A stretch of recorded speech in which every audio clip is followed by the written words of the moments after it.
میں نے جس آیت پاک کی تلاوت کرنے کا شرف حاصل کیا ہے اس آیت پاک میں اللہ تبارک و تعالی ارشاد فرما رہا ہے، اور ارشاد ہی چونکا دینے والا ہے، ارشاد ہی جھنجھوڑ دینے والا ہے، ارشاد ہی ہلا کے رکھ دینے والا ہے۔ سبحان اللہ، سبحان اللہ۔ اللہ تبارک و تعالیٰ ارشاد فرماتا ہے، اللہ خبردار ہو جاؤ، ہوشیار ہو جاؤ، باادب ہو جاؤ، باخبر ہو جاؤ۔ میں نے کہا، اے میرے مولا، اے میرے پروردگار، تو ہمیں اتنا خبردار کرا رہا ہے، ہوشیار کرا رہا ہے، بیدار کرا رہا ہے، جھنجھوڑ رہا ہے، کیا تو اپنا ذکر کرنے جا رہا ہے؟ کیا تو اپنی جلالت شان کا ذکر کرنے جا رہا ہے؟ کیا تو اپنی عظمت شان کا ذکر کرنے جا رہا ہے؟ تو جواب ملا کہ ہم اپنا ذکر کرنے نہیں جا رہے ہیں، بلکہ اپنے محبوبوں کا ذکر کرنے جا رہے ہیں، اپنے ولیوں کا ذکر کرنے جا رہے ہیں۔ تو اللہ تبارک و تعالیٰ اپنے ولیوں سے اتنی محبت فرماتا ہے، اتنی محبت فرماتا ہے کہ ان کا ذکر بعد میں کرتا ہے، پہلے خبردار کرا دیتا ہے، ہوشیار کرا دیتا ہے، باادب کرا دیتا ہے، باخبر کرا دیتا ہے۔ تو کیا اب بھی خبردار نہیں ہوگے؟ اب بھی ہوشیار نہیں ہوگے؟ اب بھی بیدار نہیں ہوگے؟ اگر اب بھی خبردار نہ ہوئے، ہوشیار نہ ہوئے، بیدار نہ ہوئے، تو عذاب الہی کے شکار ہو جاؤ گے۔ اس لیے کہ آپ لوگوں نے بادشاہ کا دور تو دیکھا نہیں، تو تاریخ میں سنا ہے، تاریخ میں پڑھا ہے، ہسٹری میں پڑھا ہے۔ اب یہاں بھی بہت سارے بادشاہ، ہندوستان میں بہت سارے بادشاہ، شہاب الدین محمد غوری، قطب الدین ایبک، بلبن، خلجی، بہت سارے ونش آئے۔ پھر مغل پیریڈ شروع ہوا، مغل میں بھی ایک سے ایک بادشاہ آئے، مگر ان بادشاہوں کا معمول کیا تھا؟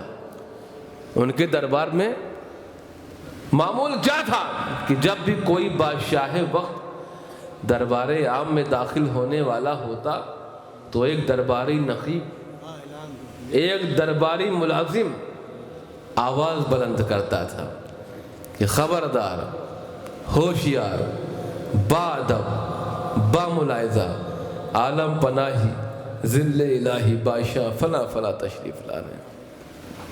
بادشاہ ابھی آیا نہیں ہے، بادشاہ ابھی آیا نہیں ہے، آنے والا ہے، آنے والا ہے۔ بادشاہ آیا نہیں ہے، آنے والا ہے، مگر خبردار کرا کر، ہوشیار کرا کر، باادب کرا کر، باخبر کرا کر ان کے آنے کا ماحول بنایا جا رہا ہے۔ بادشاہ کے آنے کا ماحول بنایا جا رہا ہے، فضا سازگار کیا جا رہا ہے، فضا سازگار کیا جا رہا ہے کہ دربار میں جتنے لوگ بیٹھے ہیں، وزراء ہیں، عمرہ ہیں، درباری ہیں، سب خبردار ہو جائیں، سب باادب ہو جائیں، باخبر، سب کی توجہ بادشاہ کی طرف ہو جائے جس راستے سے بادشاہ آنے والا ہے۔ اب کوئی آپس میں بات چیت کرتا ہوا نہیں دکھائی دے، نہیں تو بادشاہ کے غضب کا شکار ہو جائے۔ تو بادشاہ کے غضب سے بچانے کے لیے درباریوں کو پہلے خبردار کرایا جاتا تھا، ہوشیار کرایا جاتا تھا۔ تو یہ دنیا کے بادشاہوں کا حال ہے، یہ دنیا کے بادشاہوں کا حال ہے کہ ان کے لیے ایک درباری نقیب، درباری ملازم، درباری نوکر آواز بلند کرتا ہے، خبردار، ہوشیار، باادب، باملاحظہ، مگر یہ اولیاء کرام روحانیت کے بادشاہ ہیں، یہ اولیاء کرام روحانیت کے بادشاہ ہیں، تو ان کے لیے کوئی درباری ملازم نہیں، درباری نوکر نہیں، بلکہ خود خالق کائنات فرما رہا ہے، خبردار، ہوشیار، باادب، باملاحظہ۔ سبحان اللہ سبحان اللہ. تو کیا اب بھی خبردار نہیں ہو گئے؟ کیا اب بھی ہوشیار نہیں ہو گئے؟ اور میں تو مبارکباد دیتا ہوں، میں مبارکباد دیتا ہوں جن لوگوں نے اس محفل کو سجائی ہے، سبحان اللہ سواری ہے، سبحان اللہ. ایک ولی کی عرس کی محفل کی ہے، سبحان اللہ. اور ذکر کا ماحول بنایا ہے. تو قرآن پاک میں اللہ تبارک و تعالیٰ کیا فرما رہا ہے؟ الا خبردار.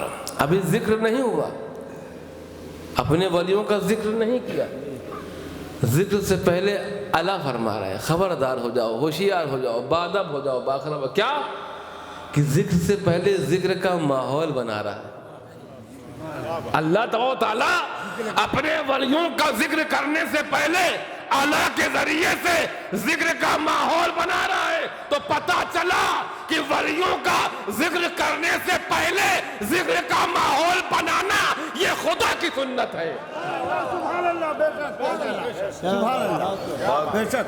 ذکر سے پہلے ذکر کا ماحول بنانا یہ خدا کی سنت ہے. تو اب معلوم ہوا کہ آپ نماز پڑھتے ہیں تو کس کی سنت ادا کرتے ہیں؟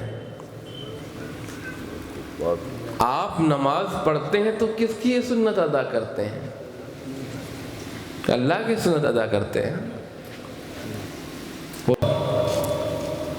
وہ کسی کی عبادت نہیں کرتا، سب اس کی عبادت کرتے ہیں. بے شک بے شک. تو سنت کی چیز، سنت اللہ کے حبیب صلی اللہ تعالیٰ علیہ وسلم، اللہ کے رسول کی سنت ہے. تو آپ حضرات نماز پڑھتے ہیں تو اللہ کے رسول کی سنت ادا کرتے ہیں. سبحان اللہ. نماز پڑھتے ہیں تو اللہ کے رسول کی سنت ادا کرتے ہیں. اور اللہ کے ولی کی ذکر کی محفل سجانے سے پہلے جو ماحول بناتے ہیں یہ اللہ کی سنت ادا کرتے ہیں. یہ اللہ کی سنت ادا کرتے ہیں. تو رسول کی سنت سنت اور اللہ کی سنت بدعت. کتنے بڑے بدعتی لوگ ہیں، کتنے بڑے بدعتی لوگ ہیں کہ یہ رسول کی سنت کا تو خوب ڈھنڈورا پیٹتے ہیں، خوب پرچار کرتے ہیں، لیکن اللہ کی سنت کو معاذ اللہ بدعت کہتے ہیں.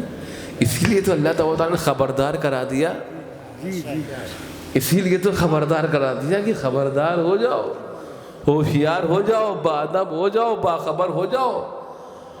اس کے بعد فرماتا ہے اِنَّا، تاکید پہ تاکید. پہلے خبردار کرایا، پھر فرماتا ہے بے شک. میں نے کہا ہے میرے مولا تجھے بے شک کہنے کی کیا ضرورت؟ تیرا کلام پاک تو بے شک کہے بغیر بے شک ہے. سورہ بقرہ میں تو نے فرما دیا ہے ذالک الکتاب لا ریب فیہ، یہ عظمت والی کتاب ہے جس میں شک کی کوئی گنجائش نہیں.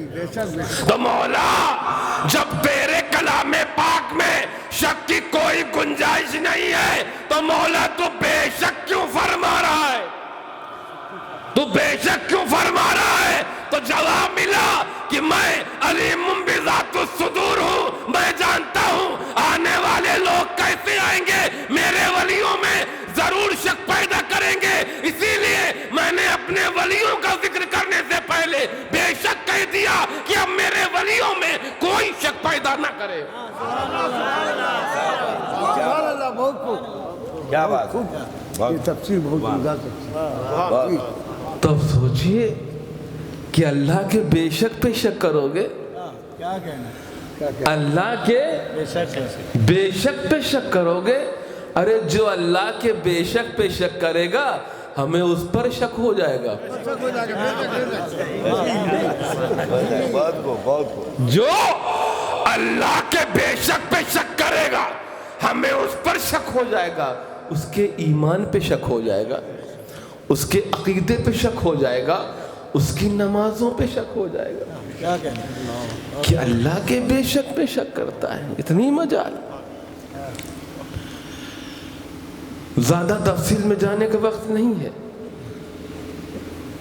12 بج چکے ہیں. بعض کے تو چہرے پہ 12 بج گئے ہوں گے سن کے.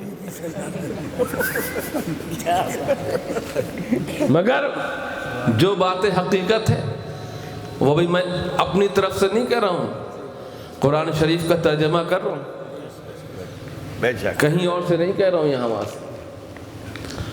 تو بے شک، خبردار، بے شک، الا ان اولیاء اللہ لا خوف علیہم ولا هم یحزنون. اللہ کے ولیوں کو نہ کوئی خوف ہے نہ کوئی غم ہے. بے شک اب سوچنے والی بات، اس میں کوئی سوچنے والی بات ہی نہیں کہ اللہ کے ولیوں کو کیا خوف ہوگا جن کی شان اللہ تبارک و تعالیٰ اتنے اہتمام شان کے ساتھ بیان فرمایا، جن کی شان اللہ تبارک و تعالیٰ اپنے کلام پاک میں اتنے اہتمام شان کے ساتھ بیان فرمائے، انہیں کیا خوف ہو سکتا ہے، انہیں کیا غم ہو سکتا ہے. میں کہتا ہوں کہ جو ان اولیاء کرام کے دامن سے وابستہ ہو جائے وہ بے خوف ہو جائے، وہ بے غم ہو جائے. ارے خوف کو دور وہی کر سکتا ہے جو بے خوف ہو، خوف کو وہی دور کر سکتا ہے جو بے خوف ہو. تو اللہ تو بے خوف اولیاء کرام کو فرما رہا ہے. اب پوری دنیا میں ایسا کون ہے جو بے خوف ہے؟ ہر آدمی تو آج کے ماحول میں ڈرا ہوا ہے. 3 سال سے تو ایک کورونا نے ڈرا کے رکھا ہوا ہے.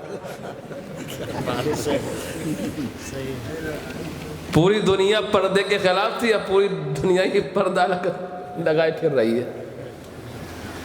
یہاں عورتوں پہ پابندی تھی، اب مرد بھی لگانے لگے.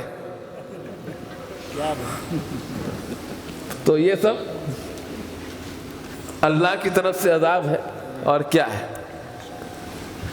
مگر خوف سے کوئی نہیں بچ سکتا. یہاں تک کہ اپنے کو سپر پاور کہنے والا، جو اپنے آپ کو سپر پاور کہتا ہے، نام نہیں لوں گا، سمجھ ہی گئے ہوں گے آپ لوگ، وہاں کا بھی پریزیڈنٹ جو اپنے آپ کو تو کہتا ہے میں سپر پاور ہوں، مگر وہ بھی خوف زدہ ہے، وہ بھی ڈرا. اگر اسے خوف نہ ہو تو باڈی گارڈ کی کیا ضرورت ہے؟ تو اس کے باڈی گارڈ یہ بتا رہے ہیں، یہ ثابت کر رہے ہیں کہ اسے بھی خوف ہے، یہ بھی ڈرا ہوا ہے. تو اب کس کے پاس جاؤ گے؟ آپ کا خوف کون دور کرے گا؟ کون ایسی شخصیت ہے جو آپ کا خوف دور کرتا؟ تو اللہ کے کلام میں دیکھو، اللہ کے کلام سے پوچھو، قرآن سے پوچھو کہ ہمیں کس کے پاس، کون ہے بے خوف. اس لیے کہ جو بے خوف ہوگا وہی تو خوف دور کرے گا. جو بے خوف ہوگا وہی خوف دور کرے گا، اور جو خود خوف زدہ ہو وہ دوسروں کا خوف کیا دور کرے گا؟ وہ دوسروں کا خوف کیا دور کرے گا؟ تو اللہ تبارک و تعالیٰ ارشاد فرماتے ہیں الا ان اولیاء اللہ لا خوف علیہم، ان کے اوپر کوئی خوف نہیں. اللہ کے معنی ہوتا ہے پر، اور ہم ضمیر ہے جمع کی. تو ان کے اوپر کیا مطلب کہ اولیاء کرام کے اوپر کوئی خوف نہیں. اولیاء کرام کے اوپر کوئی خوف. جب سمجھ گیا کہ اولیاء کرام کے اوپر خوف نہیں ہے بلکہ خوف اولیاء کرام کے نیچے ہے، ان کے قدموں تلے دبا ہوا ہے. قدموں تلے وہ خوف کو بھی اپنے قدموں سے رون دیتے ہیں، اپنے قدموں سے خوف کو بھی رون دیتے ہیں.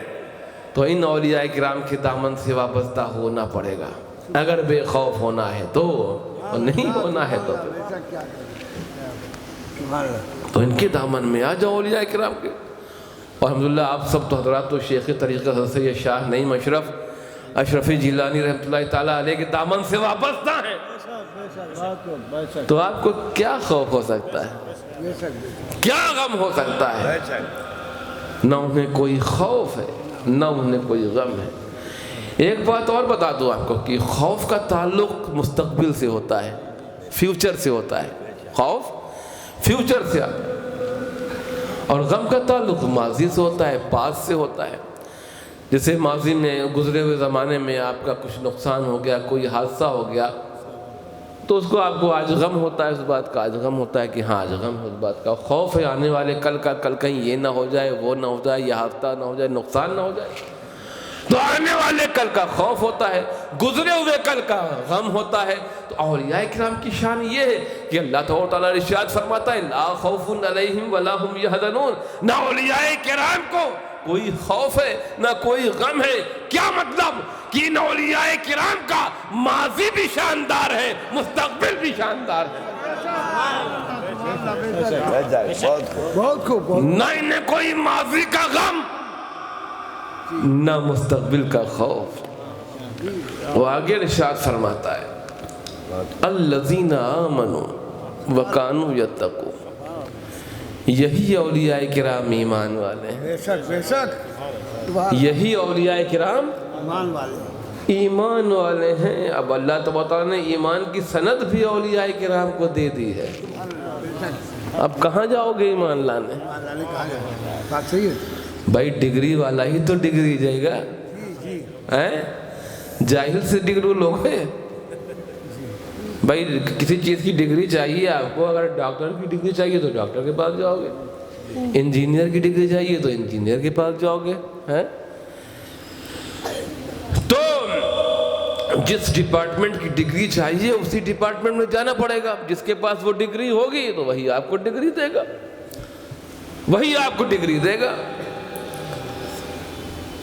اب ایمان کی ڈگری اگر لینا ہے، ایمان کی سند لینا ہے، ایمان کا سرٹیفکیٹ لینا ہے تو اللہ قبر میں کام آئے گی نہ میدان محشر میں کام آئے گی۔ اگر ایمان کی ڈگری لینا ہے تو ان اولیاء کرام سے لیجیے، ان اولیاء کرام کے آستانے بجائیے، یا ان سے لیجیے جو ان ولیوں سے لے کر آئے، یا ان سے لیجیے جو ان سے لے کر آئے، یا ان سے لیجیے جو ان سے لے کر آئے۔ بے شک بے شک بے شک تو کسی نہ کسی آستانے سے اٹیچمنٹ ہونا چاہیے۔ اگر اس ایمان بانٹنے والے کا، اس ایمان بانٹنے والے کا اگر کسی آستانے سے انویرولمنٹ نہیں ہے تو سمجھ جانا کہ یہ فرضی ڈگری والا ہے، کیا کہنا، سمجھ جانا کہ یہ فرضی ڈگری والا ہے، اس لیے جب اس کا کسی آستانے سے کنیکشن ہی نہیں ہے تو اس کے بعد ڈگری کہاں سے آئی؟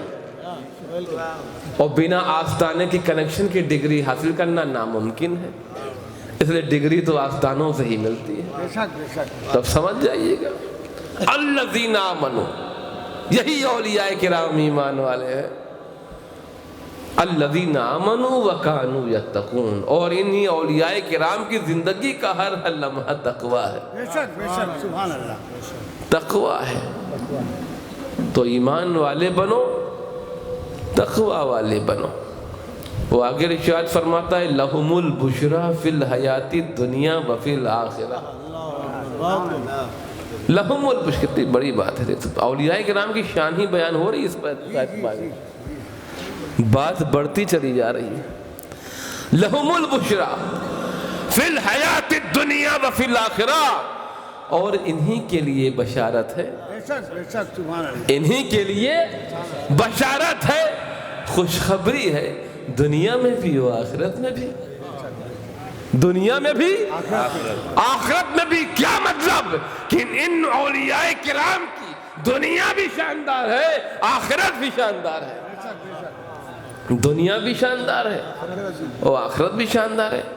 تو اب آپ کو بھی اپنی دنیا و آخرت شاندار بنانی ہے تو انہی اولیاء کرام کے دامن سے وابستہ ہو جائیے، انہی اولیاء کرام کے دامن سے وابستہ ہو جائیے، تو آپ کی بھی دنیا بھی شاندار ہو جائے گی اور آخرت بھی شاندار ہو جائے گی۔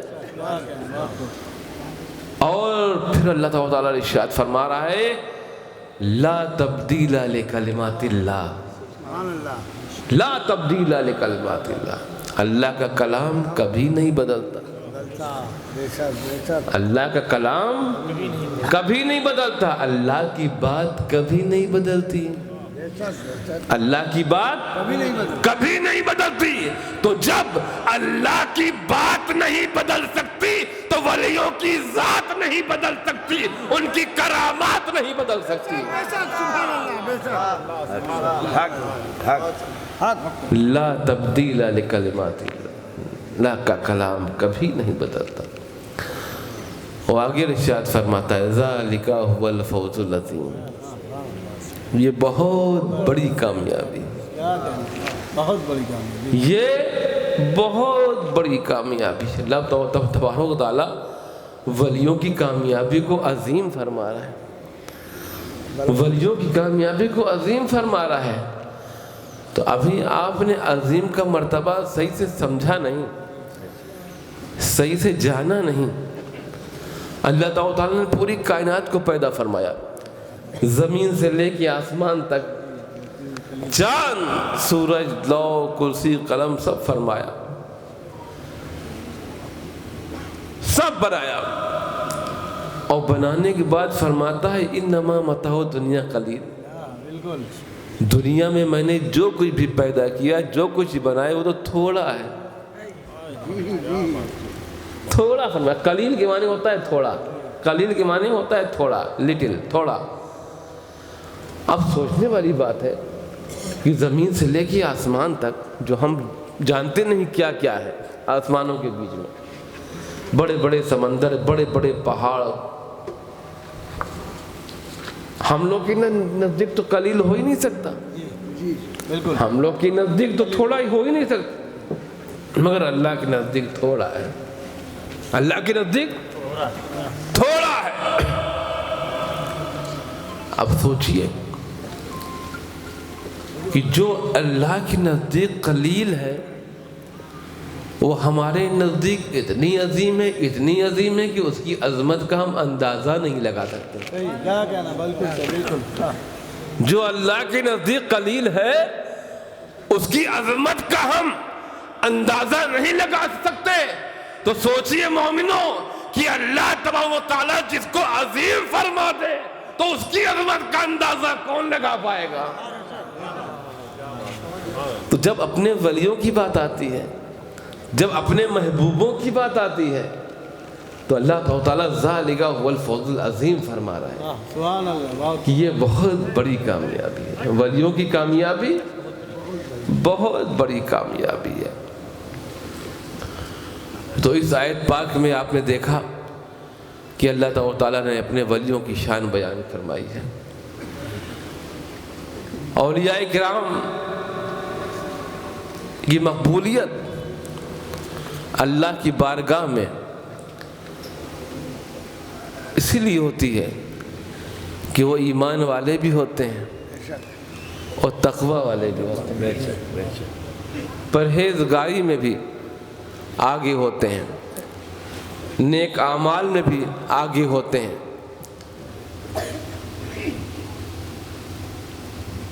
خدمت خلق کا جذبہ ان کے اندر ہوتا ہے، لوگوں کی خدمت کرتے ہیں، اللہ و اللہ کے رسول کی رضا کے لیے جو بھی کرتے ہیں اللہ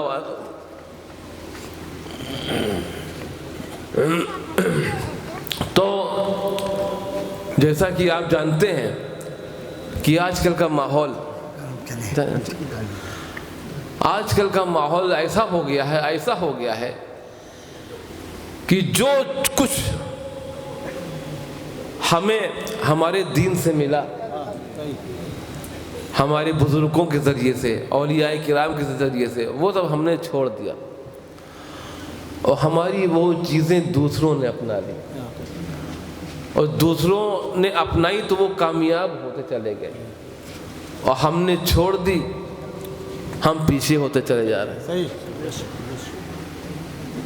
ابھی بھی موقع ہے، وقت ہے کہ ہمیں چاہیے کہ ہم لائن پر آ گئے، آپس میں اتحاد اور اتفاق پیدا کریں، آپس میں محبت پیدا کریں، ذرا سی بات میں ہم لوگ بھی بکھر جاتے ہیں، کلام تک بند کر دیتے ہیں، بات نہیں کرتے ایک دوسرے سے. تو یہ سب دین کے خلاف ہے. کوئی مسلمان کی پہچان کیا ہے؟ دیکھیے مسلمان کی پہچان پوچھیے کہ مسلمان کی پہچان کیا ہے، مسلمان کی علامت کیا، اس کی پہچان کیا ہے؟ تو یہ پہچان بتائی گئی کہ مسلمان وہی ہے، مسلمان وہی ہے کہ جس مسلمان سے دوسرے مسلمان اس کے ہاتھ اور زبان سے محفوظ رہے.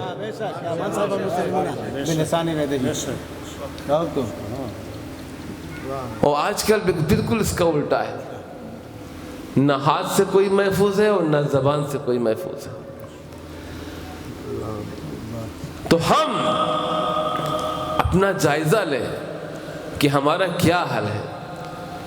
دوسروں پہ تو ہم انگلیاں اٹھاتے رہتے ہیں کہ فلاں میں یہ برائی ہے، فلاں میں وہ برائی ہے، فلاں ایسا ہے، فلاں ایسا ہے، لیکن کبھی اپنے اوپر غور کر کے نہیں دیکھتے کہ ہمارے اندر کتنی برائیاں ہیں.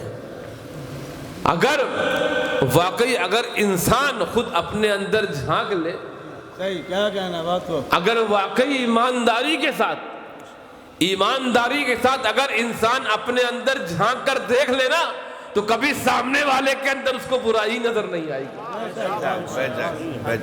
کبھی سامنے والے کے اندر اس کو برائی نظر آئے گی. آج کل حسد کا ماحول سب دین کے خلاف ہے، اسلام کے خلاف ہے. حسد کرنا گناہ ہے، بغض کرنا گناہ ہے، جلنا گناہ ہے، کسی کی کامیابی ترقی سے چلنا. ارے اگر اللہ نے کسی کو بڑھایا ہے، اللہ نے کسی کو عطا کیا ہے، یہ اللہ کی رحمت ہے. اللہ جسے چاہے بڑھائے، جسے چاہے گھٹائے. ارے اللہ جسے بڑھانے پہ آ جائے تو اسے کوئی گھٹا نہیں سکتا. اللہ جسے بڑھانے پہ آ جائے تو اسے کوئی گھٹا نہیں سکتا، اور اگر کسی کو گھٹانے پہ آ جائے تو اسے کوئی بڑھا نہیں سکتا. تو یہ سب اللہ کی عطا ہے. تو ہمیں کوشش کرنا چاہیے کہ ہم اللہ کو راضی کریں. اگر اللہ نے کسی بندے کو کامیابی دی، ترقی دی، تو ہم بھی اللہ سے دعا کریں کہ اے اللہ، جیسے تو نے اسے کامیابی کی سیڑھیوں طے کروا کے منزل تک پہنچایا ہے، ویسے ہمیں بھی کامیابی عطا فرما. ہمیں بھی کامیابی. یہ حسد، جلن، بغض، کینہ، یہ سب دیمک ہے.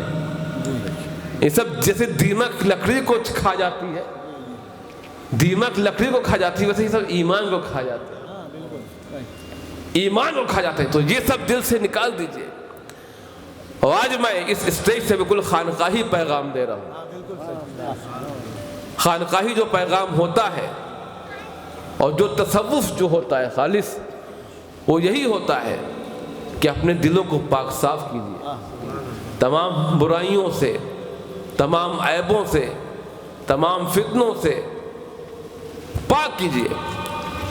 جب آپ اپنے دل کو پاک صاف کر لیں گے، وہی اللہ کی بارگاہ میں مقبول ہوگا. اب دل میں کچھ ہے، زبان میں کچھ ہے، تو کیسے آپ کی نہ آپ کو نماز پڑھنے میں لذت ملے گی، نہ روزہ رکھنے میں لذت نہیں ملے گی. آپ کو عبادت میں لذت تب ملے گی جب اپنے دل کو آپ گناہوں سے پاک صاف کر لیں.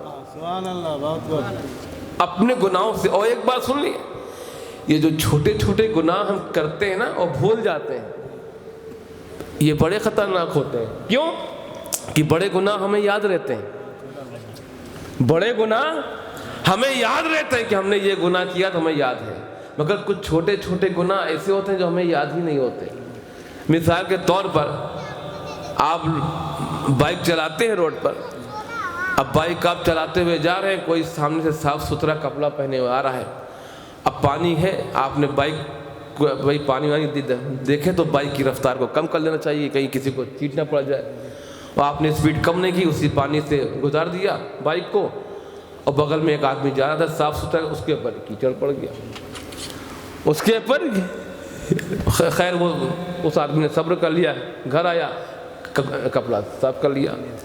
اب اس نے جو آپ کی بائک کی وجہ سے اس کے کپڑے پر گندگی لگی، وہ گھر آیا، اس نے وہ صاف کر لیا، مگر اس کے چھینٹے جو آپ کے دل پہ پڑے، اس کے چھینٹے جو آپ کے دل پہ پڑے، وہ آپ کے دل پہ داغ بن گیا ہے جو کبھی نہیں صاف ہونے والا، جو کبھی نہیں صاف ہونے والا۔ اسی طرح سے چھوٹے چھوٹے گناہ ہوتے ہوتے وہ پہاڑ بن جاتا ہے، اور ہم چھوٹے گناہوں کو نظر انداز کر دیتے ہیں۔ اور ایک بات بتا دوں کہ جب میدان محشر میں جب لوگ اپنے گناہوں اور نیک اعمالوں کے ساتھ جائیں گے تو ایک صاحب ایسے ہوں گے وہ سینہ چوڑا، سینہ تانے ہوئے پہنچیں گے نام اعمال جہاں تولے جا رہے ہوں گے، پہنچیں گے سینہ چوڑا کے، ان کے پاس نیکیوں کا پہاڑ ہوگا، نیکیوں کا پہاڑ ہوگا۔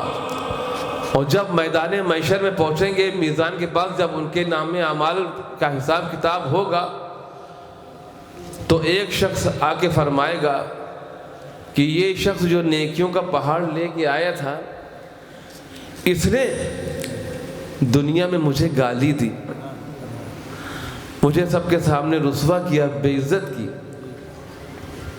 تو حضور رحمت عالم نور مجسم صلی اللہ تعالیٰ علیہ وسلم ارشاد فرمائیں گے کہ اے فرشتوں، جو یہ نیکی کا پہاڑ لے کر آیا ہے یہ اس آدمی کا قرض دار ہے، اس کی کچھ نیکیاں اس کو دے دو، اس کی نیکیاں اس کے بدلے میں جو اس نے دنیا میں اس کو تکلیف پہنچائی ہے، بدلے میں جو یہ نیکی لے کے آئے تھوڑی سی نیکی نکال کے اس کے حصے میں دے دو۔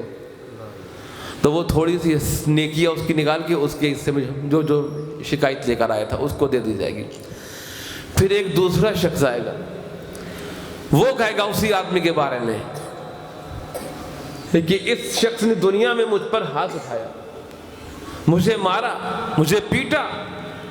تو پھر حضور فرمائیں گے لو اس کی بھی نیکیاں اس کو دے دو تھوڑی سی۔ اس طرح سے ایک ایک کر کے شخص، جس شخص نے اس کو تکلیف پہنچائی ہوگی دنیا میں جس شخص نے اس کو تکلیف پہنچائی ہے، سب ایک ایک کر کے آئیں گے، سب ایک ایک کر کے آئیں گے، یہاں تک کہ جو وہ نیکیوں کا پہاڑ جو لے کے آیا تھا وہ پورا ختم ہو جائے گا۔ نیکیوں کا پہاڑ وہیں ختم ہو جائے گا سب۔ جس شخص کو اس نے دنیا میں تکلیف پہنچائی ہے سب میں اس کی نیکیاں بانٹ دی جائیں گی۔ اب اس کے پاس نیکیاں نہیں بچی، نیکیاں ختم ہو گئی، کچھ نہیں رہی۔ اس کے بعد بھی ایک شخص پھر آیا، وہ بھی اس شخص کی شکایت کرتا ہے کہ مولا اس نے میرے ساتھ ایسا کیا دنیا میں۔ تو وہ شخص کہے گا کہ اے مولا اب اس کے پاس تو کوئی نیکی نہیں ہے، اب اس کے پاس تو کوئی نیکی نہیں ہے، اب یہ کیا دے گا مجھے بدلے میں؟ کہا کہ اگر اس کے پاس نیکی نہیں ہے تمہارے پاس گناہ تو ہے، اگر اس کے پاس نیکی نہیں ہے تمہارے پاس گناہ تو ہے، لاؤ اپنے گناہ اسے دے دو، لاؤ اپنے گناہ اس کو دے دو۔ پھر وہ اس شخص کا جو گناہ ہوگا اس کو دے جائے۔ اسی طرح پھر شخص آتے رہیں گے اس کی شکایت کرتے ہیں، وہی جو نیکیوں کا پہاڑ لے کے آیا تھا وہی برائیوں کے پہاڑ میں بدل جائے گا میدان محشر۔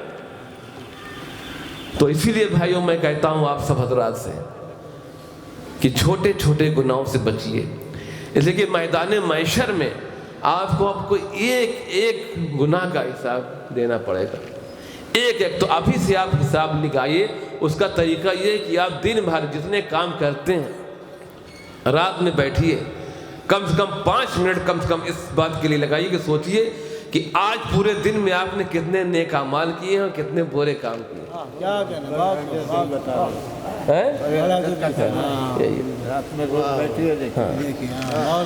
حساب کیجئے، جیسے آپ دکان کا حساب کرتے ہیں نا، کتنا پروفٹ ہوا کتنا لاس ہوا۔ دنیا میں تو آپ پیچھے نہیں رہتے، ہر چیز کا حساب کتاب رکھتے ہیں، ڈائری بناتے ہیں کہ آج کتنا لاس ہوا، کتنا پروفٹ ہوا، آج کتنا نقصان، کتنا فائدہ ہوا۔ اسی طرح آپ اپنی اعمال کی ڈائری بنائیے، اپنے اعمال کی۔ یہ ڈائری جو آپ بنائیں گے نا یہ آپ کی آخرت میں کام آئے گی۔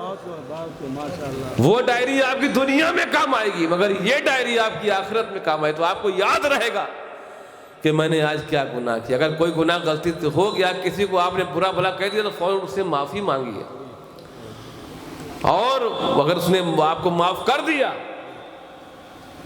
تو آپ کے نام اعمال میں کوئی گناہ نہیں لکھا جائے گا، اور نہیں معاف کیا تو اللہ بھی معاف نہیں کرے گا۔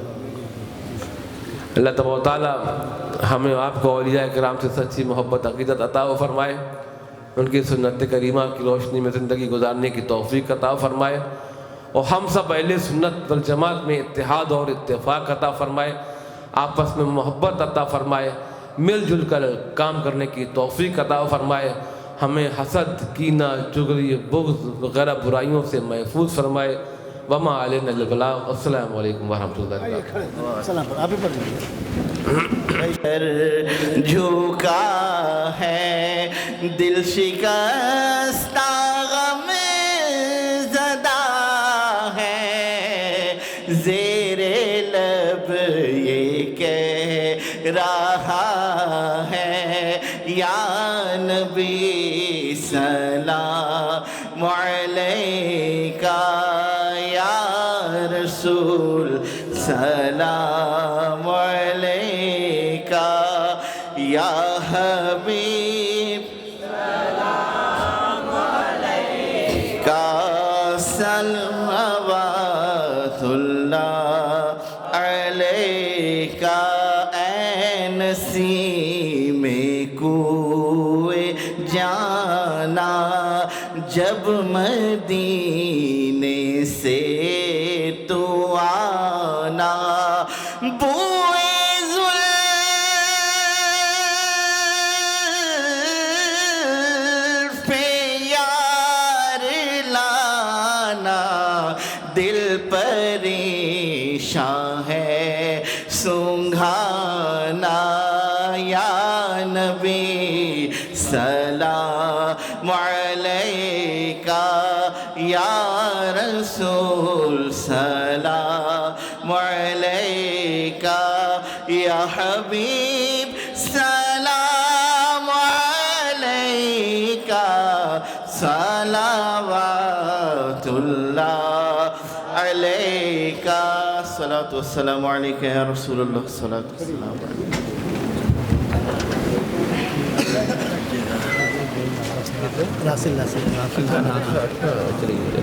چلیے دعا کر دینا۔ کھانا بن گیا 6 مہینہ سے ڈھاکہ میں ہیلو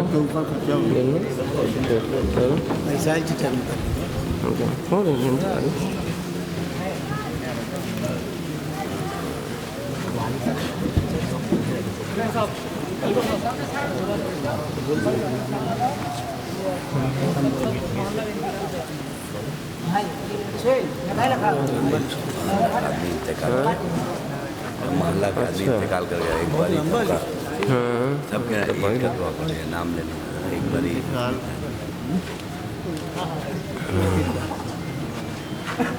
ٹھیک ہے چلے گا۔